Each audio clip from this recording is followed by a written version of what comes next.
mulut atau GTM adalah kondisi di mana bayi atau balita menolak makanan dengan cara menutup mulut, kemudian membuang makanan atau menangis saat diberi makanan. Nah, hal tersebut dapat terjadi ketika bayi itu sedang mengalami sakit, kemudian bayi bosan dengan makanan atau bayi ingin lebih mandiri. Namun, hal tersebut dapat dicegah sejak dini dengan langkah-langkah yang tepat. Nah, Moms, tahu nggak faktor penyebab dari GTM pada anak? Nah, faktor penyebabnya itu ada 3. Yang pertama ada faktor fisik, faktor psikologis, dan faktor lingkungan. Untuk faktor fisiknya sendiri, yaitu biasanya itu anak sakit.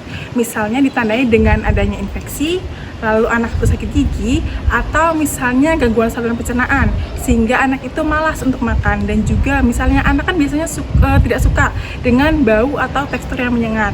Nah, lalu ada faktor psikologis. Nah, faktor psikologis ini biasanya karena anak ini tidak mau makan, jadi orang tua ini memaksa anak untuk makan, sehingga anak itu menjadi cemas dan stres untuk makan, dan sehingga anak itu tidak mau untuk makan dan melakukan gerakan tutup mulut. Lalu untuk faktor lingkungannya, yaitu biasanya anak kan melihat dari perilaku orang tua. Misal orang tuanya itu pilih-pilih makanan, maka anak tersebut juga ikut menjadi pilih-pilih makanan. Atau bisa juga karena faktor orang tuanya itu terlalu sibuk sehingga tidak terlalu memperhatikan pola makan anak, seperti itu.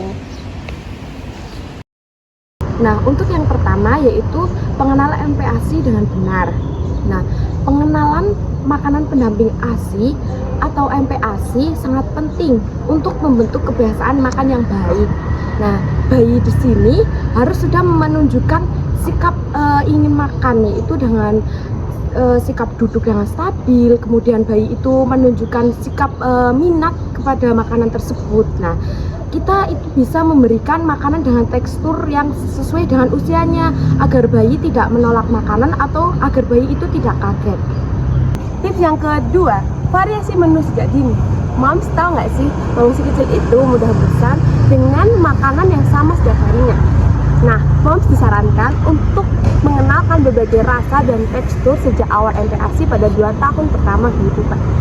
Tentunya tujuannya itu agar anak itu mudah mengenali berbagai varian rasa dan juga anak itu tidak mudah menolak makanan baru.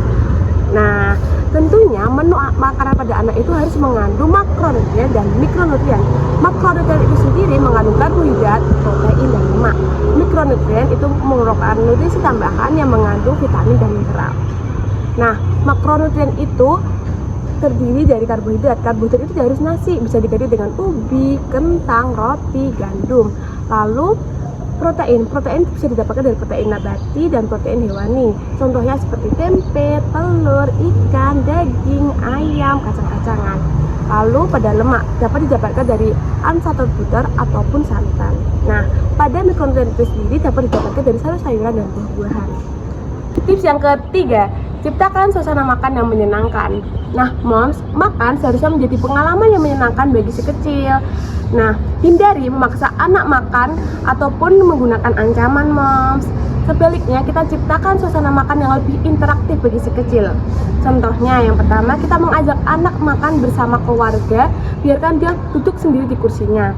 Lalu yang kedua, menggunakan alat makan yang menarik bagi si kecil. Yang ketiga, kita menciptakan menu yang berbeda setiap harinya. Lalu yang keempat, biarkan anak menikmati makanannya sendiri. Yang keempat, hindari distraksi makanan. Memberikan anak gadget atau membiarkan anak menonton televisi saat makan mungkin terlihat efektif, tapi itu justru membuat anak tidak memperhatikan makanannya.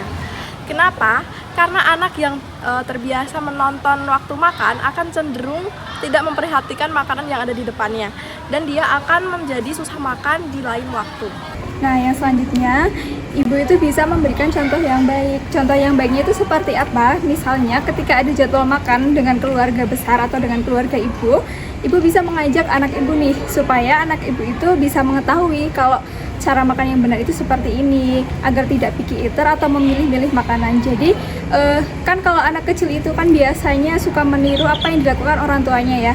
Jadi dibiasakan untuk anaknya itu ketika sedang ada jadwal makan, diikut sertakan supaya anak mengetahui kalau cara makan yang benar itu seperti apa.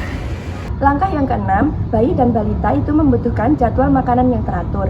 Hindari memberikan anak cemilan terlalu dekat dengan jadwal makan utama agar anak itu tidak merasa kekenyangan atau menolak makanan.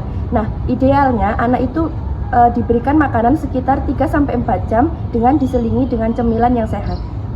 Tips yang ke-7, bersabar dan konsisten. Apabila anak menolak makan, maka jangan langsung menyerah. Coba berikan makanan yang sama di lain waktu dengan cara penyajian yang berbeda. Kadang anak butuh diperkenalkan makanan baru 10-15 kali hingga pada akhirnya anak mau memakannya. Dengan menerapkan langkah-langkah ini, maka orang tua dapat membantu mencegah gerakan tutup mulut dan membiasakan anak untuk makan dengan baik sejak dini. Yang terpenting adalah tetap sabar, konsisten, dan menjadikan waktu makan menjadi momen yang menyenangkan bagi anak.